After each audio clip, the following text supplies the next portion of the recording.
100 Civics Questions, 1 Easy Answers U.S. Naturalization Test. Part 4, 46 to 60, Animated 2025. Evening light filters softly through the classroom windows. Mark feels more confident as Anne prepares the next set of questions. You're doing wonderfully, Mark. Let's move on to questions 46 through 60. Ready to continue? Yes, Anne. I'm ready to keep going. Question 46. Who is the governor of your state? A. Joe Biden. B. This answer depends on where you live. C. The president. I choose B. This answer depends on where you live. Exactly.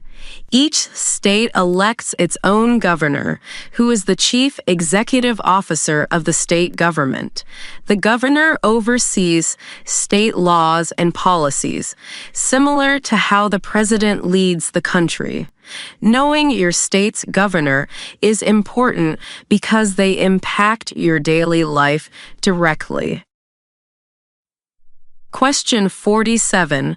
What are 2 rights of everyone living in the United States? A. Right to travel and to bear arms. B. Right to vote and own property. C. Freedom of speech and freedom of religion. I choose C. Freedom of speech and freedom of religion. Correct. These fundamental rights are guaranteed to everyone living in the U.S., citizens or not. Freedom of speech allows people to express themselves, and freedom of religion allows people to practice any religion or none at all. Question 48. What did Martin Luther King Jr. do? A. He was a U.S. Senator. B. He fought for civil rights. C. He wrote the Emancipation Proclamation. I choose B. He fought for civil rights. Right. Martin Luther King Jr. was a leader of the civil rights movement in the 1950s and 60s. He worked to end racial discrimination through peaceful protests and powerful speeches, inspiring change and advancing equality in America. Question 49. When must all men register for the Selective Service? A. At age 16. B. At age 18 and older. C. At age 21. I choose B. At age 18 and older. Correct. All male U.S. citizens and immigrants between ages 18 and 25 must register for selective service. This system allows the government to quickly draft soldiers, if necessary, during a national emergency. Question 50. There are 4 amendments to the Constitution about who can vote. Describe one of them. A. Only men can vote. B. Only people over 30 can vote. C. Citizens can vote. I choose C. Citizens can vote. Exactly. One important amendment guarantees that citizens of the U.S. have the right to vote. Other amendments have expanded voting rights regardless of race, gender, or age, helping to make voting more inclusive. Question 51. What is one thing Benjamin Franklin is famous for? A. He was a U.S. diplomat. B. He was the first president. C. He wrote the Constitution. I choose A. He was a U.S. diplomat. That's right. Benjamin Franklin was a key diplomat who helped secure French support during the American Revolution. He was also an inventor and founding father, contributing greatly to the birth of the nation. Question 52. What is the political party of the president now? A. Democratic. B. Republican. C. Independent. I choose B. Republican. Correct. The political party of the current president affects policies and priorities. It's important to know which party leads the executive branch during your citizenship process. Question 53. What are the two parts of the U.S. Congress? A. The Senate and the House of Representatives. B. The President and the Vice President. C. The Supreme Court and the Cabinet. I choose A. The Senate and the House of Representatives. Exactly. Congress is a bicameral legislature with two chambers, the Senate, which represents states equally, and the House, which represents the population. Together, they create federal laws. Question 54. What ocean is on the west coast of the United States? A. The Atlantic Ocean.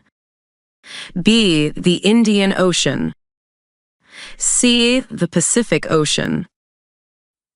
I choose C. The Pacific Ocean. That's right. The Pacific Ocean borders the western coast, playing a vital role in trade, travel, and natural resources for the U.S. Question 55. Who is one of your state's U.S. senators? A. Answers depend on where you live. B. Joe Biden. C. Abraham Lincoln. I choose A. Answers depend on where you live. Correct. Each state has two senators representing it in the U.S. Senate. Knowing your state's senators is helpful for understanding who represents you at the national level. Question 56. Before he was president, Dwight D. Eisenhower was a general. What war was he in? A. World War I.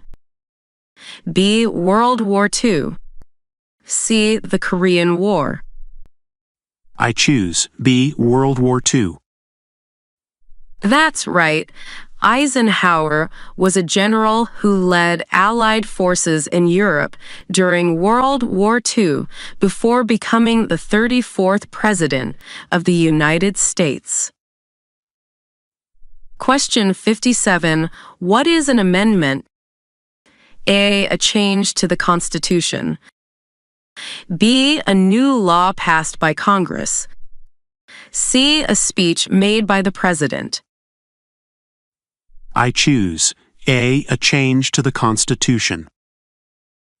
Exactly. Amendments modify or add to the Constitution, allowing it to adapt over time to the needs and values of the country. Question 58. Name one war fought by the United States in the 1900s. A. World War II. B. The Revolutionary War. C. The Civil War. I choose A. World War II. Correct. World War II was a major global conflict in the 20th century, with the U.S. playing a critical role in the Allied victory. Question 59. What is the name of the national anthem? A. America the Beautiful. B. The Star-Spangled Banner. C. God Bless America. I choose B. The Star-Spangled Banner.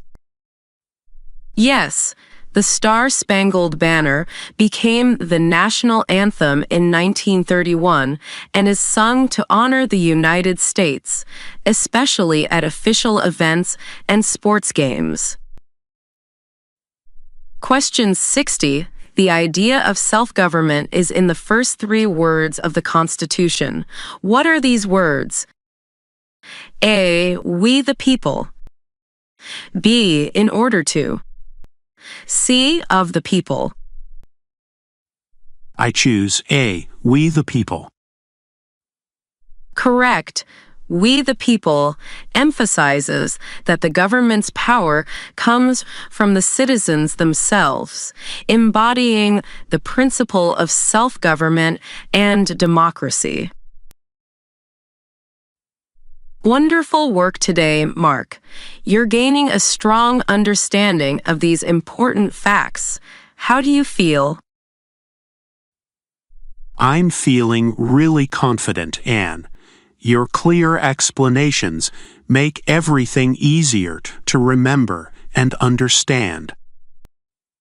That's fantastic to hear. Keep up this approach, and you'll be fully prepared for your citizenship interview and test.